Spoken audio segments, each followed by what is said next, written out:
ये वीडियो शिक्षक उद्देश्य के लिए है। वीडियो में आप जो कुछ भी सुनेंगे वो इंटरनेट या किसी किताब या किसी डॉक्यूमेंट्री से लिया गया है जो जनता के लिए उपलब्ध है। नमस्कार दोस्तों, मैं दीपिका मेरे चैनल क्राइम फैक्टर में आप सभी का बहुत बहुत स्वागत करती हूँ। आज की इस कहानी में आप जानेंगे कि कैसे एक ताकतवर मंत्री के बेटे ने एक मासूम लड़की जो अभी सिर्फ 19 साल की थी और वो अपना करियर शुरू करने जा रही थी। बड़े सारे उसके सपने थे, वो अपनी ज़िंदगी जीती और अपने सपनों को पूरा कर पाती, उससे पहले ही उस मंत्री के बेटे ने उसका सब कुछ छीन लिया और उस लड़की का सब कुछ टूटकर बिखर गया। आज की कहानी उत्तराखंड के एक पहाड़ी इलाके में रहने वाली अंकिता भंडारी की है। तो इसी उत्तराखंड के श्रीकोट गांव से एक गरीब लोअर मिडिल क्लास के फैमिली में जन्मी अंकिता भंडारी जो अभी 19 साल की हो गई है, लेकिन बचपन से ही वो पढ़ाई में तेज़ थी और निहायत ही खूबसूरत भी थी। अंकिता ने 12वीं तक पढ़ाई की थी और उसके बाद उसे होटल मैनेजमेंट का कोर्स करना था, तो माँ बाप ने भी उसकी इस ख्वाहिश को पूरा किया और उसे होटल मैनेजमेंट का कोर्स करवाया। लेकिन इससे पहले कि वो अपना करियर शुरू करती कि देश में कोरोना फैल गया और कोरोना की वजह से हर जगह लॉकडाउन का सिलसिला शुरू हो गया और देश में सारा स्कूल कॉलेजेस सबको बंद कर दिया गया। और इसी कोरोना की वजह से उत्तराखंड में भी काफ़ी असर पड़ा। वहाँ भी स्कूल कॉलेजेस बंद हुए और घर में वर्क फ्रॉम होम स्टार्ट हो गया। इसके बाद जब धीरे धीरे कोरोना का असर कम होता गया, लोग वापस से अपनी वही रूटीन ज़िंदगी में लौटने लगे और 2 साल के बाद 2022 में अब धीरे धीरे देश और दुनिया के सारे लोग अपनी ज़िंदगी के पटरी में उतरने लगे। और इसी बीच अंकिता को भी फिर मौका मिला अपनी करियर शुरू करने का। तो अंकिता ने भी फिर कहीं से अपने दोस्तों से पता किया कि ऋषिकेश में एक रिजॉर्ट है जहां रिसेप्शनिस्ट की जगह खाली है। उसके बाद अंकिता ने वहां पे इंटरव्यू दिया और वो सिलेक्ट हो गई। और फिर 18 अगस्त 2022 को अंकिता अपने घर श्रीकोट से 150 किलोमीटर दूर, ऋषिकेश से भी 8 किलोमीटर अंदर बसे वनंतरा रिजॉर्ट में पहुंच गई। और ये वनंतरा रिजॉर्ट जो था वो था उत्तराखंड के एक बीजेपी के नेता विनोद आर्य के बेटे पुलकित आर्य का। तो ये पुलकित आर्य ने ऋषिकेश के अंदर 8 किलोमीटर दूर घने जंगलों में बसे इस रिजॉर्ट को 2018 में बनाया था और इस रिजॉर्ट का नाम रखा था वनंतरा रिजॉर्ट। और अंकिता भंडारी जो है वो 2022 18 अगस्त को इसी रिजॉर्ट में एक रिसेप्शनिस्ट के तौर पर तैनात होती है और अपना काम एक रिसेप्शनिस्ट के तौर पर शुरू करती है। अब क्योंकि अंकिता का घर ऋषिकेश से 150 किलोमीटर दूर श्रीकोट में था, तो जाहिर सी बात है वो रोज़ अपने घर से इस रिजॉर्ट तक आना जाना नहीं कर सकती। इसीलिए अंकिता फैसला करती है कि वो इसी रिजॉर्ट के एक कमरे में रहेगी और फिर अंकिता जो है वो वहीं रहकर अपना काम शुरू करती है। सब कुछ नॉर्मल चल रहा था। उसके बाद तारीख आता है 1 महीने के बाद 18 सितंबर 2022 दोपहर 3 बजे आखिरी बार उस रिजॉर्ट के रसोइये ने अंकिता को देखा था और तब वो बेहद गुस्से में थी क्योंकि अंकिता की उस रिजॉर्ट के मालिक पुलकित आर्य से किसी बात पर झगड़ा हो गया था। इसके बाद से अंकिता को फिर वहाँ किसी ने नहीं देखा। उसके बाद उस रिजॉर्ट के मालिक पुलकित आर्य 19 सितंबर 2022 की सुबह 11 बजे वहाँ के लोकल पुलिस स्टेशन जाता है और वहाँ एक रिपोर्ट लिखाता है। और वो लिखाता है कि कल रात अंकिता हमारे होटल में ही थी, उसने खाना खाया, सब कुछ ठीक था। रात को वो अपने कमरे में गई सोने के लिए और सुबह जब उसे रिसेप्शन में होना चाहिए था अपनी ड्यूटी पर, तो वो वहाँ नहीं आई। और जब हमने उसे उसके कमरे में ढूंढा तब वो कमरे में भी नहीं थी। पता नहीं वो कहाँ गई, उसका मोबाइल भी स्विच ऑफ है, उसका कोई पता नहीं चल रहा है और इसीलिए मैं उसकी गुमशुदगी की रिपोर्ट लिखवाने आया हूँ। फिर पुलिस वहाँ रिपोर्ट लिख तो लेती है लेकिन बस ऐसे हवाई में, उस पर कोई कार्रवाई नहीं करती है। और इसके बाद जो है पुलकित अंकिता के माता पिता जो श्रीकोट में थे उनको फ़ोन करके कहता है कि आपकी बेटी कल रात से ही गायब है। और ये खबर सुनते ही अंकिता के माँ बाप जो है वो बहुत घबरा जाते हैं और तुरंत वहाँ से ऋषिकेश जाने की तैयारी करते हैं।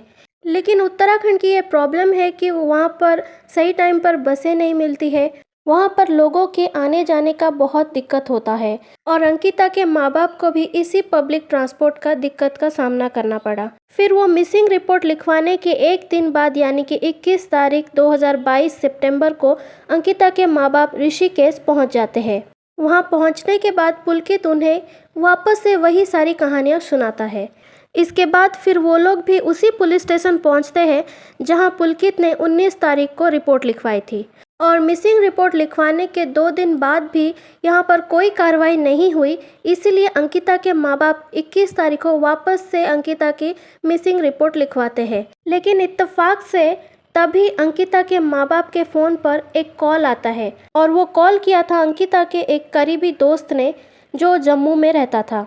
और वो दोस्त बताता है कि मैं 2-3 दिन से अंकिता को कॉल कर रहा हूँ, वो मेरे फ़ोन का जवाब नहीं दे रही है और मुझे लगता है कि अंकिता शायद किसी मुसीबत में फंस गई है, क्योंकि 18 सितंबर दोपहर 2 बजे आखिरी बार मैंने अंकिता से बात की थी और अंकिता तब बहुत रो रही थी। और फिर अंकिता ने उससे जो कुछ भी बातें की थी उसने सारे वो व्हाट्सएप चैट और ऑडियो कॉल अंकिता के पिता को स्क्रीनशॉट लेकर भेज दिया। और जब ये सारे व्हाट्सएप चैट और ऑडियो कॉल अंकिता के माता पिता सुनते हैं तब उन्हें सीधा सीधा पुलकित आर्य पर शक हो जाता है और उन्हें लगता है कि कहीं ना कहीं अंकिता के गायब होने के पीछे इसी पुलकित आर्य का हाथ है। अब अंकिता के पिता पुलिस को ये कहते हैं कि मेरी बेटी के गायब होने के पीछे इस रिजॉर्ट के ओनर पुलकित आर्य का हाथ है, तो आप उसके खिलाफ एफआईआर दर्ज कीजिए।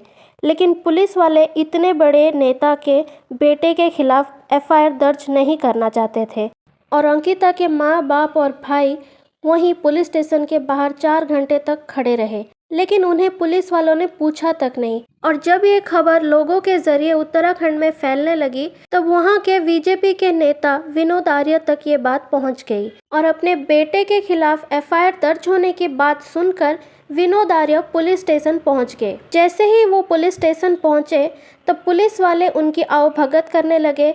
एक तरफ अंकिता के माँ बाप थे जो 4 घंटे से वहीं खड़े थे, उनको कोई पूछ तक नहीं रहा था, और इधर नेताजी के लिए ये लोग चाय भी मंगवा रहे थे और ये सब कुछ वहाँ के स्थानीय निवासियों के सामने हो रहा था। और उन लोगों को बहुत गुस्सा आता है कि एक लड़की 3 दिन से गायब है और उसके माँ बाप यहाँ खड़े हैं और पुलिस उनकी रिपोर्ट लिखवाने के बजाय, उसे ढूंढने के बजाय उसी की खातिरदारी में लगी हुई है जिसके बेटे के ऊपर ही शक है। खैर, जब पुलिस ने कुछ किया नहीं तब अंकिता के माँ बाप वहाँ से नाउम्मीद हुए और फिर उन्हें किसी ने बताया कि आप डीएम के पास जाइए और उन्हें दरख्वास्त कीजिए इस बारे में।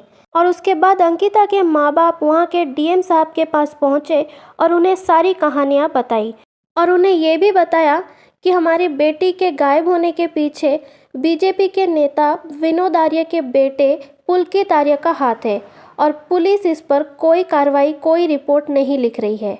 ये सब सुनकर डीएम साहब को भी लगता है कि ये मामला बहुत गंभीर है। फिर वो पुलिस को फ़ोन करके ऑर्डर देते हैं कि इस पर जल्द से जल्द कार्रवाई शुरू की जाए। और डीएम साहब के कहने के बाद अंकिता के पिता 22 तारीख को पुलिस स्टेशन जाते हैं और आखिरकार 22 तारीख को एक मुकदमा दर्ज होता है और उस मुकदमे में अंकिता के पिता बाकायदा पुलकित का नाम लिखवाते हैं और एफआईआर दर्ज तो हो जाता है, लेकिन फिर वही इस पर कोई कार्रवाई नहीं होती है।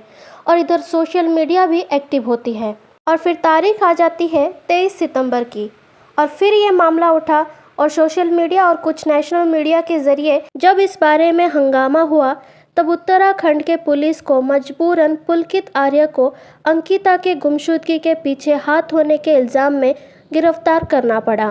पुलकित को गिरफ्तार करने के बाद उस रिजॉर्ट के मैनेजर जो भागा हुआ था, उसके साथ उस रिजॉर्ट के और एक स्टाफ वो भी भागा हुआ था, उन दोनों को भी पुलिस ने पकड़ लिया। और अब वनंतरा रिजॉर्ट के ऑनर, उसके मैनेजर और उसके एक और स्टाफ, ये तीनों ही अब पुलिस के हिरासत में हैं। पकड़े जाने के बाद भी ये तीनों ना नुकुर करते रहे। फिर पुलिस ने जब सख्ती से पूछा तो इन तीनों ने एक कहानी बताई और वो कहानी यूँ थी कि 18 सितंबर की रात ही इन तीनों ने अंकिता को मार डाला और अंकिता को जिस वजह से मारा और किस तरीके से मारा वो कहानी भी बताई। तो तीनों ने ही अपनी क्राइम को एक्सेप्ट किया और एक कहानी बताई।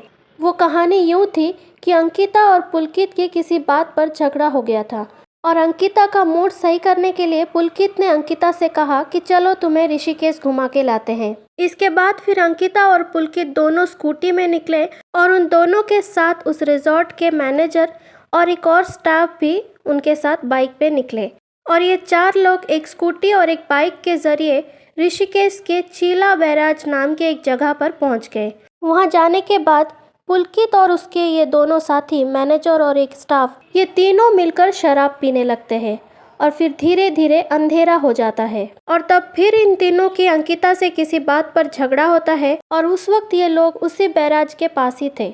बैराज यानी कि पानी को रोकने या छोड़ने का कंट्रोल किया जाता है।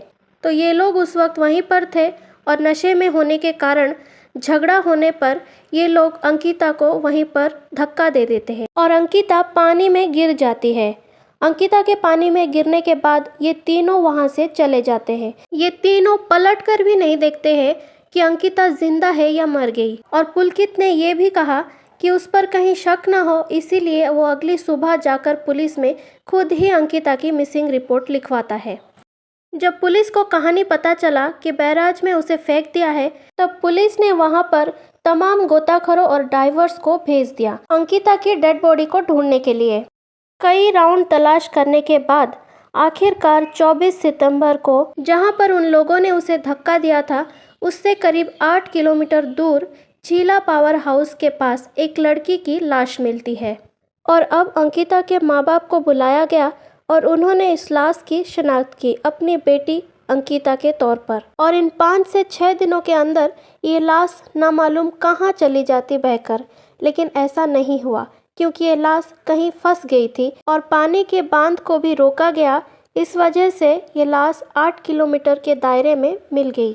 अगर ये लाश बहकर कहीं चली जाती तो नामालूम ये कातिल कभी पकड़े भी जाते या नहीं। और ये लोग दावा भी कर लेते कि हमने तो कत्ल ही नहीं किया, अगर कत्ल किया है तो लाश कहाँ है। लेकिन किस्मत अच्छी थी कि गोताखोरों ने उस लाश को 8 किलोमीटर के दायरे में ढूंढ निकाला। लेकिन अभी भी कातिल आधी कहानी बता रहा है कि झगड़ा हुआ, हमने उसे मार डाला, लेकिन किस बात पर झगड़ा हुआ वो अभी तक नहीं बता रहा है। लेकिन इधर अंकिता के माँ बाप ने अंकिता के दोस्त से मिले व्हाट्सएप चैट और ऑडियो कॉल जो पुलिस को दिए थे, वो सब तो किसी और कहानी का इशारा कर रहे हैं। ये पूरा जो व्हाट्सएप चैट और कॉल रिकॉर्डिंग्स थे, उसमें अंकिता ये अपने दोस्त से कह रही है कि ये लोग मुझे गलत समझ रहे हैं, ये लोग समझते हैं कि 10,000 में ये लोग मुझे खरीद लेंगे, ये लोग मुझे उस टाइप की लड़की समझते हैं, इसीलिए गेस्ट के कमरे में मुझे भेजना चाहते हैं। और जब मैंने ये सब करने से मना कर दिया तब ये लोग मेरे पे गुस्सा उतार रहे हैं, ये सब ठीक नहीं है। और अंकिता ये सब रो रो कर कह रही थी और अपना बैग मंगवा रही थी, शायद वो उस रिजॉर्ट को छोड़कर जाना चाहती थी। तो अभी तक के इन सारे बयानों को देखते हुए वहाँ के डीजीपी कहते हैं कि 2018 में उस रिजॉर्ट को शुरू तो किया गया, लेकिन शायद ये रिजॉर्ट उतना चला नहीं। तो अपने इस डूबते रिजॉर्ट को चलाने के लिए पुलकित ने दुनिया का सबसे पुराना धंधा जो है जिस्म फरोशी यानी प्रोस्टिट्यूशन का धंधा शुरू करना चाहा था। और रिजॉर्ट का जो लोकेशन है, एक तो बिल्कुल सन्नाटा और जंगल में है, तो सुकून और ऐसी तन्हाई ढूंढने वाले लोगों के लिए भी ये जगह परफेक्ट है। तो उसे लगा कि शायद रिजॉर्ट का बिजनेस भी बढ़ जाएगा। और तभी अंकिता ज्वाइन करती है और वो सोचता है कि अंकिता को भी इस धंधे में शामिल कर दिया जाए। लेकिन उसे मालूम नहीं था कि अंकिता कभी इस बात के लिए राज़ी नहीं होगी और वो इस तरह उसके खिलाफ जाएगी।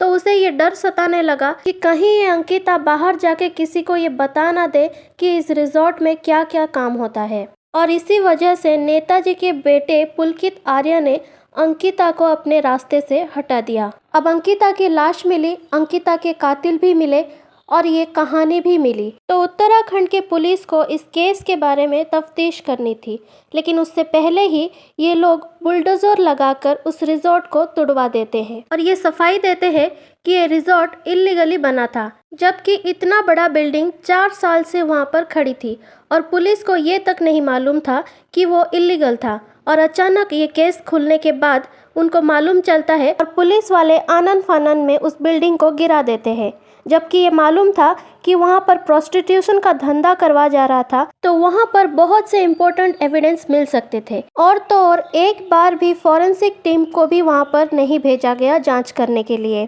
लेकिन ये अच्छा है कि सोशल मीडिया का ज़माना है आजकल और लोगों में भी काफ़ी गुस्सा है, तो बहुत मुमकिन है कि कातिल का असली मंसूबा जो है वो पता चल जाएगा। और अंकिता की बॉडी भी मिली है तो उसका भी पोस्टमार्टम करवाया जाएगा, तो पता चल जाएगा कि अंकिता के साथ और क्या क्या इन लोगों ने किया था। तो इस कहानी में बस इतना ही अपडेट मिला है।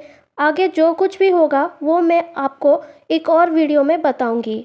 तो ये थी आज की कहानी उत्तराखंड की अंकिता भंडारी की, जिसने अपनी ज़िंदगी के सिर्फ 19 साल ही जिया था और उसके बहुत सपने थे। उसे बड़े बड़े होटलों में काम करना था और उसे आगे बहुत कुछ करना था, लेकिन बदकिस्मती से वो इन हैवानों के जंगल में फंस गई और अपनी जान गंवा बैठी। लेकिन लोगों में इसके लिए जो गुस्सा है, इससे उम्मीद है कि पुलिस कुछ न कुछ तो करेगी और कातिल को सही सज़ा दिलवाएगी। तो आज की कहानी में बस इतना ही। अगर आपको मेरी कहानियाँ अच्छी लगती है तो प्लीज़ मेरे वीडियो को लाइक करें, मेरे चैनल को सब्सक्राइब करके बेल बटन प्रेस करना ना भूलें। धन्यवाद।